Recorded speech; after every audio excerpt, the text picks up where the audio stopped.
Hello नमस्कार मेरे प्यारे साथियों, आप सभी का स्वागत है हिंदी साहित्य के इतिहास के इस बैच के अंदर। और हिंदी साहित्य के इतिहास के अंदर आज हम पढ़ने वाले हैं क्लास 25 और भक्ति काल के अंदर ज्ञानाश्री काव्यधारा की 5वीं क्लास ये है। पूरी क्लासों के अंदर तो क्लास नंबर 25 है, पर भक्ति काल के अंदर हम ज्ञानाश्री जो काव्यधारा पढ़ रहे हैं उसका ये 5वां वीडियो है। और हिंदी साहित्य के इतिहास के इस निःशुल्क बैच में आपका एक बार फिर तहे दिल से स्वागत है। बढ़ते हैं क्लास की तरह। आपको पता होगा क्लास के बारे में कि बिल्कुल अच्छे से नोट्स बनाने हैं, इस चीज का काफी ध्यान रखना है और बार बार अच्छे से रिविजन करते रहना है, सिलेक्शन की ओर बढ़ना है तो आप लोगों को, ठीक है। देखिएगा, इससे पहले की क्लास में हमने कबीर, संत दादू दयाल ये सब पढ़ लिए थे। आज हम देखने वाले हैं संत रज्जब जी के बारे में। देखो, जो संत रज्जब हैं ये कौन है? ये दादू जी के प्रधान शिष्य हैं। किसके? दादू के क्या है? ये प्रधान शिष्य है रज्जब जी। जो संत रज्जब जी हैं ये दादू के क्या है? शिष्य है। इस चीज का ध्यान रखें। और इनका जो पूरा नाम आता है संत रज्जब जी का, वो आता है रज्जब अली खां। क्या नाम है इनका? पूरा नाम है रज्जब अली खां। और रज्जब जी का जो ग्रंथ का नाम आता है वो आता है छप्पे। क्या आता है? छप्पे। आपसे पूछ लिया जाए कि छप्पे ग्रंथ किसका है, तो रज्जब जी का है। और इनकी रचना भी आती है, वो उसका नाम है सबंगी। क्या नाम है? सबंगी है। पूछा जाए अगर कि सबंगी जो रचना है ये किसकी है, तो रज्जब जी की है, ठीक है ना।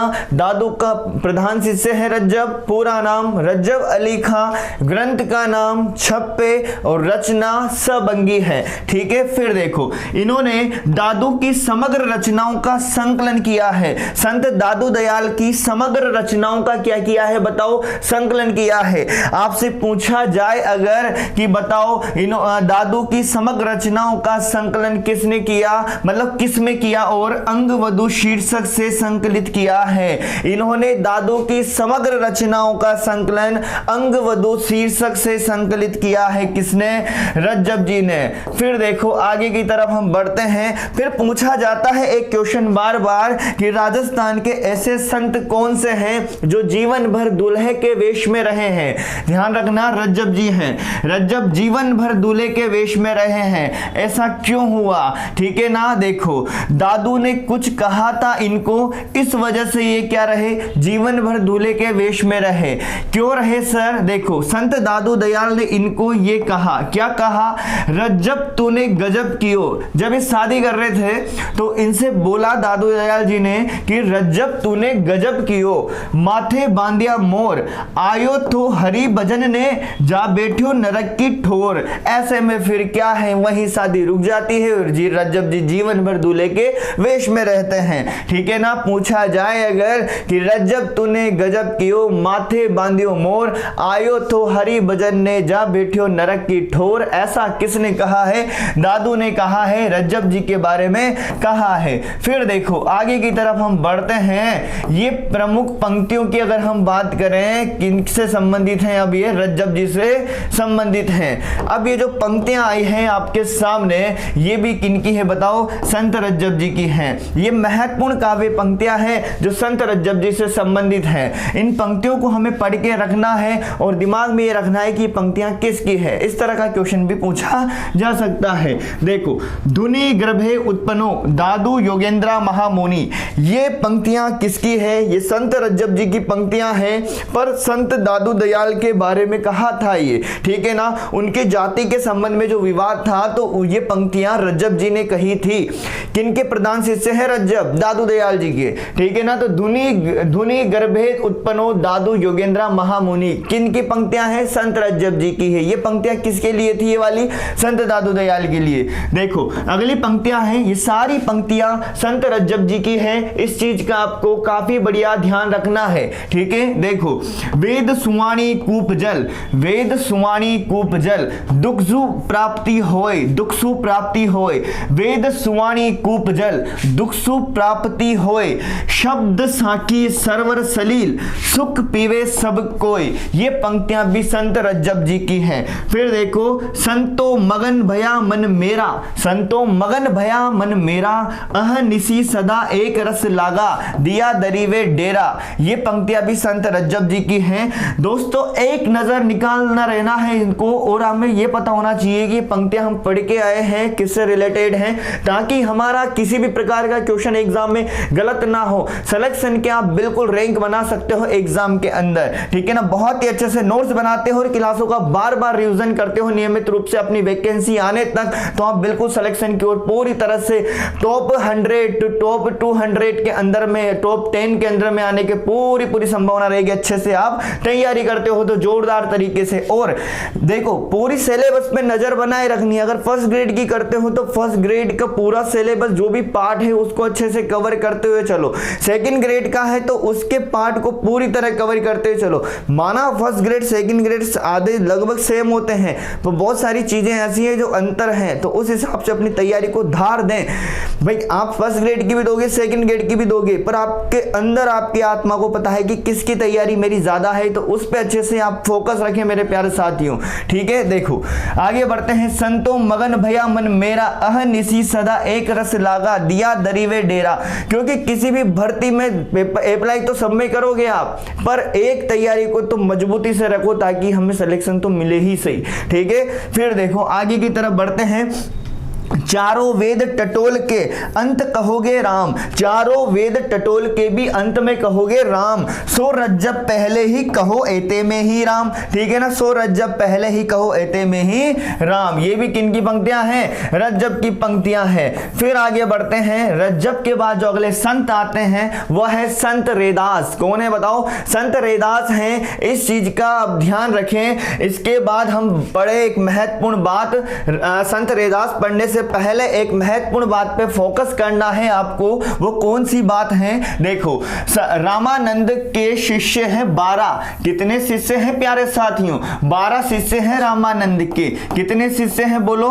12 शिष्य हैं। इन 12 शिष्य में से जो हम एक शिष्य ये जो पढ़ रहे हैं संत रैदास, वो भी इनके ही शिष्य हैं। देखो इनके 12 शिष्यों के अंदर हम रैदास पढ़ेंगे। क्या पढ़ेंगे? अभी हम रैदास पढ़ने वाले हैं। अब इनके 12 शिष्यों के नाम सुनिएगा। रामानंद जी के 12 शिष्यों के नाम बड़े इंपॉर्टेंट हो सकते हैं। निम्न में से कौन से रामानंद जी के शिष्य नहीं है? इस तरह का क्वेश्चन हो सकता है, या फिर नाम देखे गुरु का नाम आ सकता है, ये ध्यान रखें, ठीक है। रामानंद जी के 12 शिष्यों की बात करें तो देखो रैदास भी है, धन्ना भी है, कबीर है, पीपा है, संत सेना है, ये सभी हैं।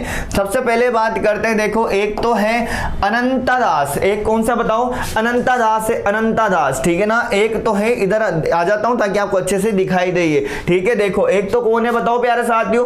अनंतादास है। कौन है? अनंतादास। और एक है देखो सुखानंद, एक है सुरसुरानंद, और एक है नरहरियानंद, ठीक है। एक है भावानंद।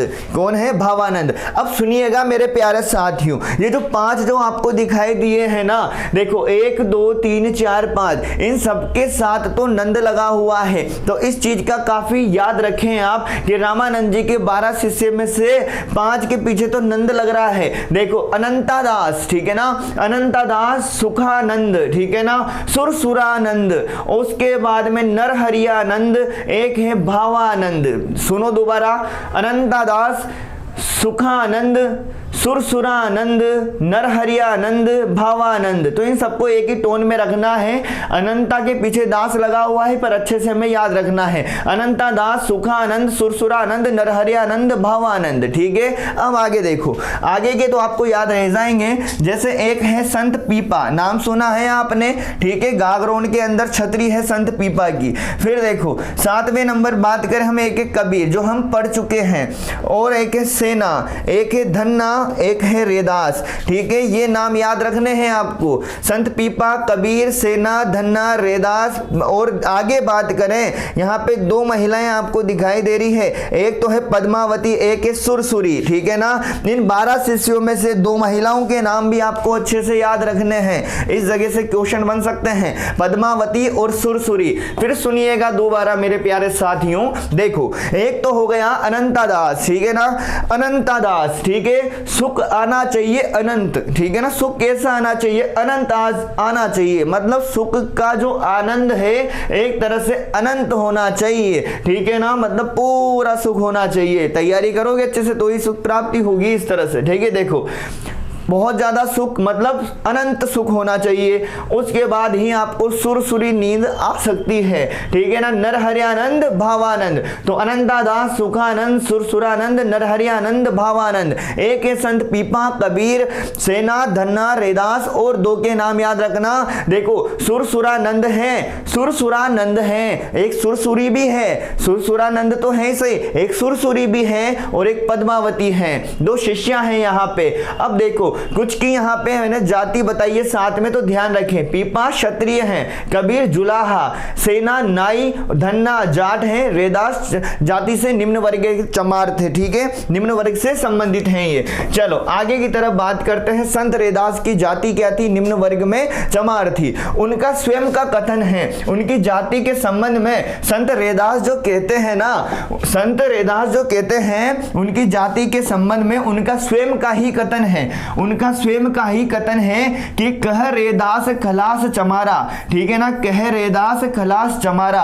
ऐसा किसने कहा है, संत रैदास ने कहा है। फिर देखो ऐसी मेरी जाति विख्यान चमार, ये पंक्ति किसके संबंध में है, ये पंक्ति मेरे साथियों संत रैदास के संबंध में है। फिर देखते हैं आगे की तरफ। देखो रैदास की शिष्या, रैदास की शिष्या कौन थी, रैदास की जो शिष्या थी वो मीराबाई थी। कौन थी प्यारे साथियों, मीराबाई थी। और संत रैदास की जो छत्री है इसको रायदास, रविदास के नाम से भी जाना जाता है संत रैदास को। इनकी जो छत्री है चित्तौड़ के किले के सामने है, इस चीज का भी आपको ध्यान रखना है। कुंभ श्याम मंदिर में चित्तौड़ के पास, चित्तौड़ में है।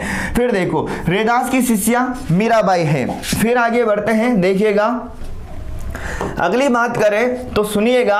रैदास से संबंधित सामग्री स्रोतों की बात करें, रैदास से संबंधित सामग्री स्रोतों की जो 3 रचनाएं मुख्य है, मतलब रैदास से संबंधित जो सामग्री के जो स्रोत मिले हैं उनमें 3 रचनाएं मुख्य हैं। एक तो है, आपसे पूछा जाए कि रैदास की परिचय, तो क्या बताओगे, अनंतदास, क्या है, अनंतदास। और एक पूछी जाए भक्तमाल, किसकी है, नाभादास की है। और एक सटीक भक्तमाल पूछे, अगर प्यारे साथियों भक्तमाल पूछे तो नाभादास बताना है, पर सटीक भक्तमाल पूछे तो मेरे प्रिय साथियों प्रियादास बताना है। क्या बताना है, प्रियादास बताना है। भक्तमाल पूछे नाभादास बताना है, सटीक भक्तमाल पूछे अगर तो प्रियादास बताना है। ये जो 3 रचनाएं मुख्य रचनाएं हैं, ये रैदास से संबंधित सामग्री स्रोत इन 3 रचनाओं में मुख्य हैं। जैसे रैदास की परिचय अनंतदास, भक्तमाल के नाभादास, सटीक भक्तमाल के प्रियादास, ठीक है ना। चलो आगे बढ़ते हैं। ये रचनाओं के आपको याद रखने हैं, इंपॉर्टेंट हैं ये भी, ठीक है। पद्मावती और आपको क्या याद रखना है प्यारे साथियों, पद्मावती और सुरसुरी याद रखना है, ये रामानंद जी की शिष्या है। फिर देखते हैं उपनाम, सुनिएगा साथियों। अब देखो संत रैदास के उपनाम की अगर बात करें, किसकी, उपनाम की, इनका उपनाम है रायदास या रविदास, ठीक है ना, इनका दूसरा नाम है रविदास।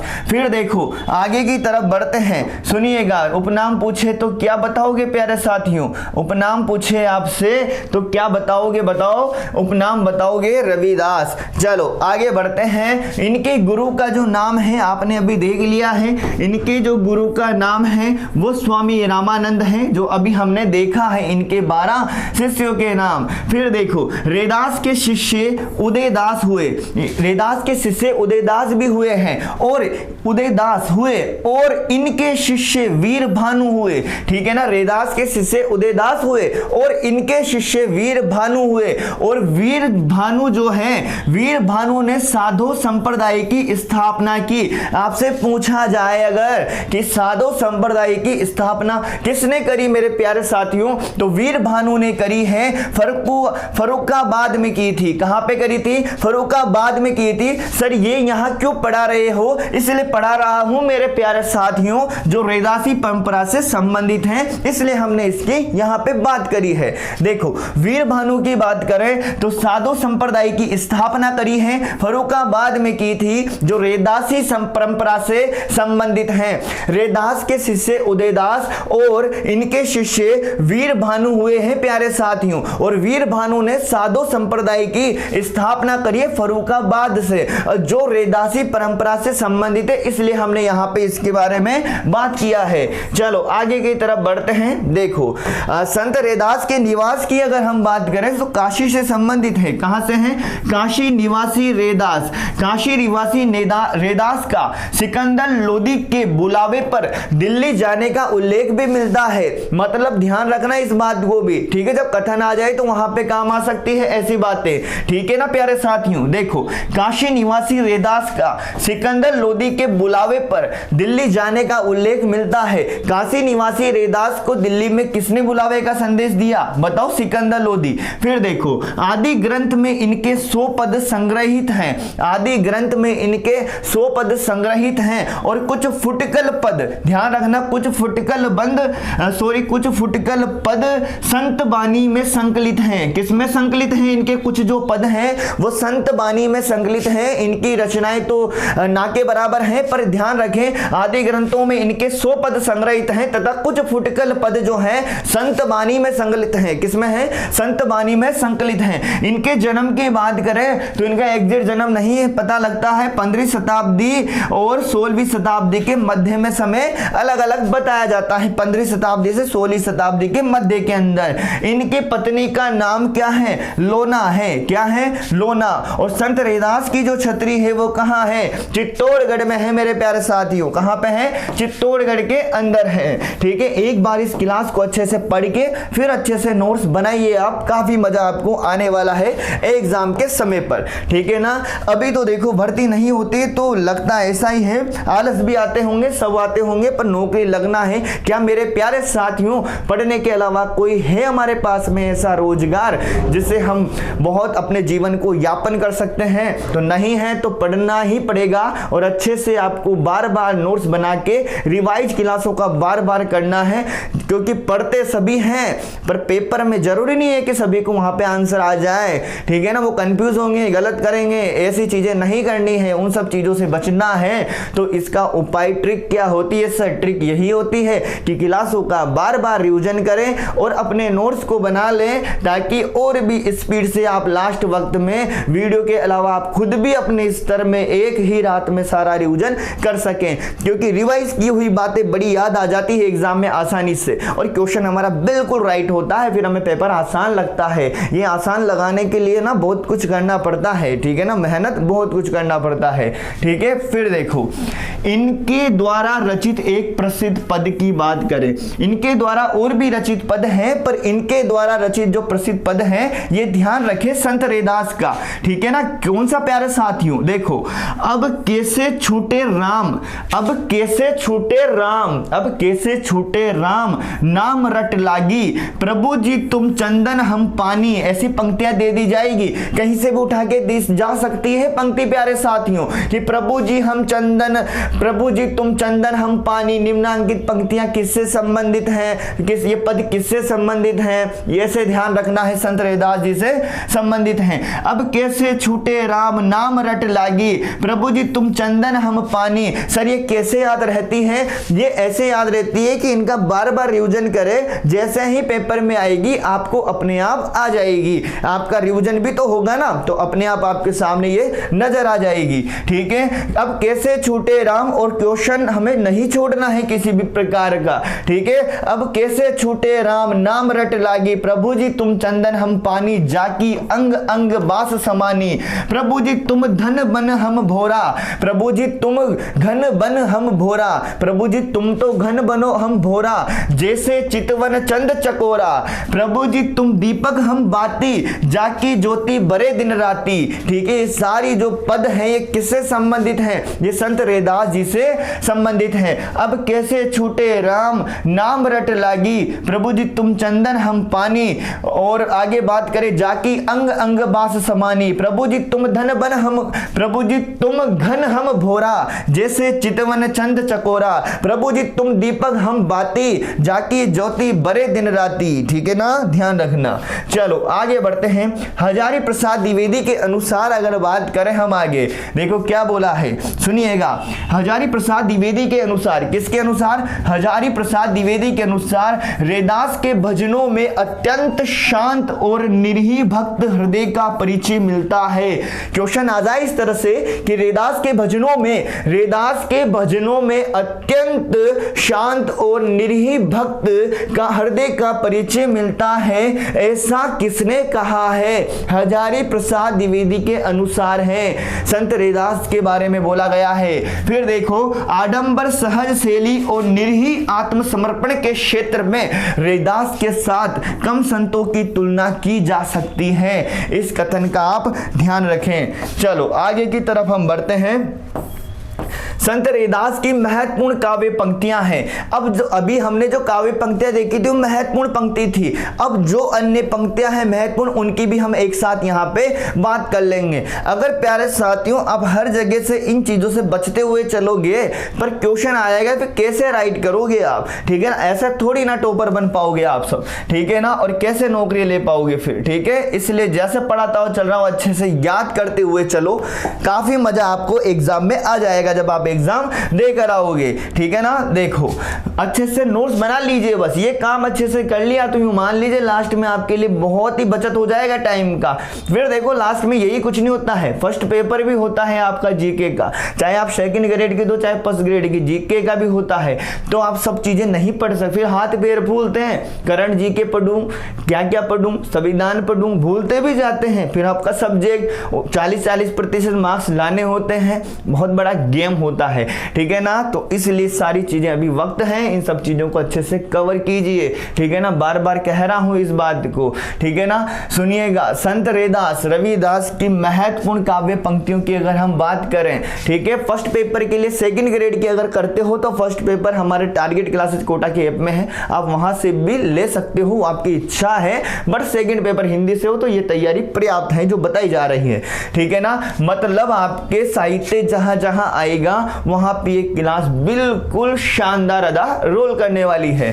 संत रैदास रविदास की महत्वपूर्ण काव्य पंक्तियों की अगर हम बात करें तो सुनिएगा। ऐसी मेरी जाति विख्यात चमार, ठीक है ना, ऐसी मेरी जाति विख्यात चमार, ये पंक्तियां किसकी है? संत रैदास की है। फिर देखो, जाति ओछा पाती ओछा, ठीक है ना, जाति ओछा पाती ओछा, ओछा जन्मू हमारा, ओछा जन्म हमारा, जाके कुटुंब सम डोर डोवत, फिर ही अजहू बाना रसी आस पासा। ठीक है ना, देखो ये अलग पंक्ति है, ये पंक्ति अलग है। जाति ओझा पाती ओछा, ओछा जन्मो हमारा, किनकी पंक्ति है? संत रैदास की। फिर अगली पंक्ति देखिएगा, जाके कुटुंब सब डोर डोवत, फिर ही अजहू बाना रसी आस पासा, आचार सहित विपर करही दंडवती, तिन तिने रविदास दासानुदास। रविदास का नाम ध्यान रखना, दासानुदास। ये किसकी पंक्तियां है? रविदास से संबंधित बात करें तो हम संत रैदास की है। ठीक है, और यहाँ पे देखो जन्म हमारा, ये रिलेट हो रही बातें संत रैदास की है। यहाँ पे इनकी जाति बताइए, ये संत रैदास की है। देखो ये लाइन ध्यान रखना, मुहावरे लोकोक्ति आप सुनते बहुत हो, पर आपसे पूछ ली जाएगी तो आंसर नहीं आ पाएगा आसानी से। ठीक है ना, तो मन चंगा तो कटौती में गंगा। अब ये तो आपने खूब सुनी, पर आपसे पूछ लिया जाए कि ये पंक्तियां किसकी है तो फिर आंसर कैसे आएगा बिना पढ़े? ठीक है, तो मन चंगा है तो कटौती में गंगा। ठीक है, ये पंक्तियां भी किससे संबंधित हैं? बताओ, ये पंक्तियां किससे संबंधित हैं? संत रैदास जी से संबंधित हैं। ठीक है ना, ये लाइन बड़ी सीधी है पर एग्जाम में आ जाएगी तो ध्यान रखना, इंपोर्टेंट हो जाएगी बहुत ज्यादा। गुण निर्गुण कहियत नहीं जाके, गुण निर्गुण कहियत नहीं जाके, किनकी पंक्तियां? संत रैदास की हैं। अब कैसे छूटे राम नाम रट लागी, अब कैसे छूटे राम नाम जब रट लग गई तो बताओ, ये भी संत रैदास की हैं। फिर फिर देखो, माधव क्या कहिए प्रभु ऐसा, माधव क्या कहिए प्रभु ऐसा, जैसा मानिए होई न तैसा। माधव क्या कहिए प्रभु ऐसा, जैसा मानिए होई न तैसा। नरपति एक सिंहासन सोइया, सपने भया भिखारी। ये पंक्तियां भी संत रैदास की है। माधव क्या कहिए प्रभु ऐसा, जैसा मानिए होई न तैसा। नरपति एक सिंहासन सोइया, सपने भया भिखारी। ये किसकी पंक्तियां हैं बताओ? संत रैदास की हैं। अछत राज बिछुरत दुखु पाइया, सो गति भई हमारी। ठीक है, ये सारी एक साथ ही है। फिर देखते हैं आगे की ओर, अगली पंक्ति पे आते हैं, ज्यादा नहीं है, बस होने वाली है, देखिएगा। देखो, इन पंक्तियों को केवल आपको नजर देना है एक, और रिवाइज करोगे तो बार बार देखते रहोगे चीजों के तो सामने आती जाएगी। ठीक है, अब देखो, जब हम होते तब तू नाही, जब हम होते तब तू नाही, अब तू ही है मैं नाही। ठीक है ना, बड़ी अच्छी पंक्ति है। जब हम होते तब तू नाही, अब तू ही है मैं नाही। अतल अगम जय लहरी मई उदती, जल केवल जल माही। किसकी पंक्तियां हैं बताओ? नाही माही। किसकी है? संत रैदास की है। फिर देखो, अखिल खिले नहीं, अखिल खिले नहीं, का कह पंडित का न कहे समुझाई। अखिल खिले नहीं, का कह पंडित कोई न कह समुझाई। अबरन बरन रूप नहीं, जाके कह लो लाई समाई। ये भी किन की पंक्तियां हैं? संत रैदास की है। फिर देखते हैं इधर, इन्हीं पंक्तियों की रिलेट हैं। चंद सूर नहीं, राति दिवस नहीं, धरनी आकाश न भाई। करम अकरम नहीं, शुभ अशुभ नहीं, का कही देहु बढ़ाई। ठीक है ना, ये संत रैदास से संबंधित पंक्तियां हैं। फिर देखिएगा अगली पंक्ति है, पावर जंगम कीट पतंगा, पूरी रहियो करिराई। पावर जंगम कीट पतंगा, पूरी रहियो हरिराई। ये भी किन की पंक्तियां हैं बताओ? संत रैदास की हैं। पावर जंगम कीट पतंगा, पूरी रहियो हरिराई। फिर देखिएगा, दूध त बछरे थन बिडारेहु। क्लास को रोकना नहीं है, अपने आप को रोकना नहीं है, लगातार कंटिन्यू नोट्स बनाना है, अच्छे से पढ़ते रहना है, इसमें ही भलाई है और सिलेक्शन की तरफ बढ़ते हुए चलोगे मेरे प्यारे साथियों। ठीक है ना, कुछ देखो, कुछ समय तो सभी पढ़ते हैं, पर पूरा सिलेबस कवर करना बहुत बड़ी बात होती है अपने आप में। ठीक है ना, तो सिलेबस को अच्छे से कवर करो मेरे प्यारे साथियों, क्योंकि देखो घबराहट होती है पढ़ते वक्त, दुख भी होता है, समय आपको लगता है कि बड़ा मुश्किल से निकल पाता है, सारी चीज़ें होती हैं, पर इन सब दौर से गुजरना पड़ता है एक अच्छे वक्त के लिए। ठीक है, तो बिल्कुल घबराना नहीं है। चाहता तो मैं आपका मन लगाने के लिए, बस संत रैदास वहीं खत्म कर देता, इतना सारी चीज़ें नहीं बताता। पर प्यारे साथियों, चाहे वीडियो को कम जने ही देखे, पर जितने जने देखे उनका सिलेक्शन होना जरूरी है। ठीक है ना, देखो, दूध तब बछरे थन बिडारेहु, फूलू भंवर जल मीन बिगारेहु। भाई माई गोविंद पूजा कहाँ ले, चढ़ाऊ अवरुत फूल अनूप न पाबहु। ठीक है, मलिया गिरवे रहे है भुअंगा, विषु अमृत बसही इक संगा। ठीक है, तन मन अपरऊ पूज चढ़ाओ, गुरु प्रसादी निरंजन पाओ। ठीक है, ये पंक्तियां किससे संबंधित हैं? ये संत रैदास से संबंधित है। सभी पंक्तियां एग्जाम में नहीं आती हैं, पर जो आती है वो आपको आ जानी चाहिए। ठीक है ना, जैसे मान लीजिए 3 पंक्तियां या 2 पंक्तियां भी पेपर में आ गई, किसी भी प्रकार से किसी भी किसकी संत की अगर पंक्तियां आ जाती है, या फिर पूरा आपने जहां जहां पंक्तियां पढ़ी वहां से 3 प्रश्न पंक्तियों के हो जाते हैं, तो 6 नंबर आपके हो जाते हैं उस जगह से, मतलब छूटेगा नहीं। ठीक है, और आगे काव्य शास्त्र पढ़ने में भी दिक्कत नहीं होती अगर हम बहुत सारी नॉलेज रखते हैं तो पहले से ही। चलो आगे की तरफ बात करते हैं। अब नहीं है, बस ये 2-3 पंक्तियां और बचती है। देखिएगा, देखो, तू मोही देखे हो, सुनिएगा बात को, तू मोही देखे हो तो ही देखो, तू मोही देखे हो तो ही देखो, प्रीत परस्पर होई। तू मोही देखे, देखो एक जैसी है दोनों पंक्तियां, पर दोनों में अंतर है। देखो, तू मोही देखे, तू मोही देखे हो तो ही देखो, तो ही ना देखो। ठीक है ना, दोनों पंक्तियों में अंतर है, पर संत रैदास की है। तू मोही देखे हो तो ही देखो, प्रीत परस्पर होई, संत रैदास की है।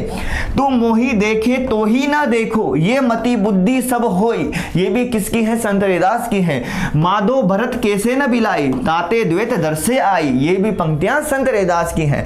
अब संत रैदास के बाद हम बात करें, रज्जब हमने पढ़े, संत रैदास हमने पढ़े, अगले छोटे आते हैं, बस इतने से मैं ही संत धर्मदास जी खत्म हो जाएंगे तो संत धर्मदास जी के बारे में देखिएगा। बस इन चीजों को पढ़ो, इतना सा पढ़ोगे जिसमें ये टॉपिक खत्म हो जाता है। संत धर्मदास देखिएगा, जो संत धर्मदास थे मेरे प्यारे साथियों, इससे पहले आपने कहां सुना था इनका नाम? मैंने पढ़ाया था आपको कबीर के अंदर पढ़ाया था ना, ठीक है, वहीं से रिलेट है ये। देखो धर्मदास जो कबीर के प्रधान शिष्य हैं, पहली बात तो किसके प्रधान शिष्य हैं? धर्मदास जो है कबीर के प्रधान शिष्य हैं। और सुनिएगा प्यारे साथियों, कबीर के जो पुत्र थे ना, उनका नाम क्या था? कमाल था। क्या था? कमाल। वो कबीर के उत्तराधिकारी कमाल बने थे। और कौन बने थे उसके बाद? धर्मदास बने थे। इनके शिष्य थे कौन? धर्मदास।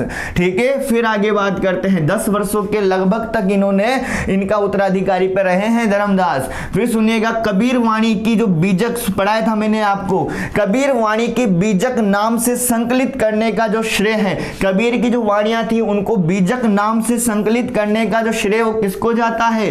धर्मदास को जाता है। और ये कबीर के प्रधान शिष्य हैं और कबीर के उत्तराधिकारी भी रहे हैं। और कमाल इनके पुत्र थे। किनके? कबीर के पुत्र थे कमाल। और कमाल के बाद उत्तराधिकारी धर्मदास रहे हैं। और धर्मदास की अगर हम आगे बात करें तो इनकी रचनाएं धनी धर्मदास की बानी में संकलित है। किसमें संकलित है? धनी धर्मदास की बानी में संकलित है। पूछा जाए अगर कि धनी धर्मदास की बानी में किनकी रचनाएं संकलित हैं? ये धर्मदास की है। ठीक है, निवासी की बात करें तो बांधवगढ़ निवासी हैं। कहां के हैं? बांधवगढ़ के निवास रहने वाले हैं। इनकी जाति बनिया है। ठीक है, फिर देखो ये धर्मदास जी हो गए हैं। अब इनकी जो 2 पंक्तियां दे रखी हैं इनके बारे में भी आप देख लीजिएगा। देखो, बरनों में साहेब तुमरे चरना, बरनों में साहेब तुमरे चरना, संतन सुख लायक दायक प्रभु दुख हरना। किनकी पंक्तियां हैं? धर्मदास जी की है। ठीक है ना प्यारे साथियों, आपको यही एक क्लास में ही ये सब चीजें मिल रही हैं, पर इनको एकत्रित करने में बड़ी मेहनत होती है। तो ये सब चीजें आसानी से मिल रही है। अब हमारा काम केवल रिविजन, पढ़ना लिखना यही रह जाता है और बार बार अपनी मेहनत ही रह जाती है। इसके बाद में जो ऑप्शन वाले सवाल कराने वाला हूँ वो श्रृंखला चला दी ना एक बार, तो बहुत ही अच्छे से उसको चलाने वाला हूं। तो उसके लिए भी आपको लगातार उस क्लास को भी पढ़ना है। ठीक है ना फाइनली, क्योंकि उसके बाद आपको जो भी टेस्ट की कमी है या फिर कहीं भी कंफ्यूज है या फिर कैसे सवाल इतना पढ़ने के बाद हमें कैसे क्या क्या याद ज्यादा रखना है सर, वो सब बातें क्लियर होगी ऑप्शन वाले सवालों के अंदर। ठीक है, झरी लागे महलिया गगन गहराए, झरी लागे महलिया गगन गहराए, मितवू मंडिया सुनी करी गेलो। ये भी पंक्तियां धर्मदास जी से संबंधित हैं। तो ये हुई आज की क्लास मेरे प्यारे साथियों। कैसी लगी कमेंट करके जरूर बताना। क्लास को रोकना नहीं है, अपने आप में खुद की तरफ से और अच्छे से रिवाइज करते रहना है। ऐसा मैं इसलिए नहीं बोल रहा हूं कि आप हमारे वीडियो देखो, इसलिए नहीं प्यारे साथियों। अगर आपने अभी तक क्लासें बनाई हैं, लगातार वीडियो देखे हैं, तो आप रुकिए मत। फाइनली आप बहुत अच्छा महसूस करने वाले हो आगे जाके। ठीक है ना, धन्यवाद मेरे प्यारे साथियों।